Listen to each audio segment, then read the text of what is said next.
Hi viewers, আসসালামু আলাইকুম। আজ আমি আপনাদের সাথে চতুর্ভুজের অন্তর্গত আয়তক্ষেত্র, বর্গক্ষেত্র, সামান্তরিক, রম্বস ও ট্রাপেজিয়ামের সকল সূত্রাবলী নিয়ে কিছু কথা বলবো। আপনারা যদি এই ভিডিওটি মনোযোগ সহকারে দেখেন তাহলে চতুর্ভুজ সংক্রান্ত সূত্রাবলী নিয়ে আপনাদের যত কনফিউশন আছে সেগুলো দূর হয়ে যাবে। তাহলে চলেন আমরা মূল আলোচনা শুরু করি। আয়তক্ষেত্র।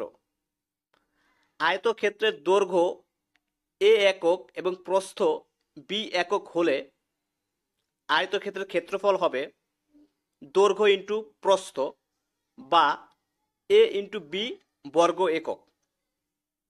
আয়তক্ষেত্রের পরিসীমা 2 ইন্টু দৈর্ঘ্য প্লাস প্রস্থ বা 2 ইন্টু এ প্লাস বি।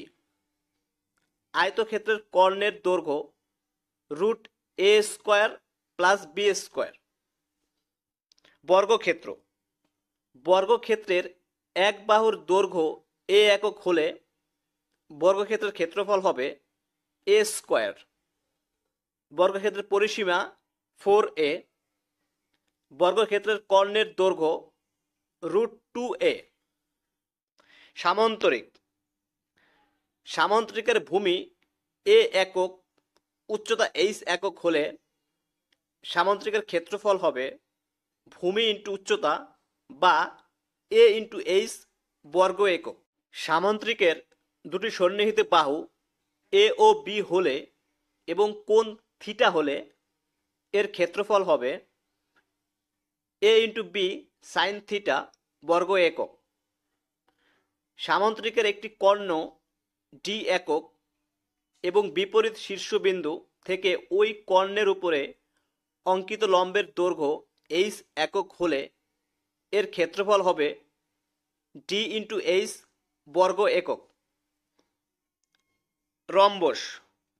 রম্বসের দুইটি কর্ণের দৈর্ঘ্য D1 ও D2 হলে রম্বসের ক্ষেত্রফল হবে হাফ ইন্টু কর্ণদ্বয়ের গুণফল বা half into D1 into D2। রম্বসের পরিসীমা হচ্ছে 4a। ট্রাপেজিয়াম।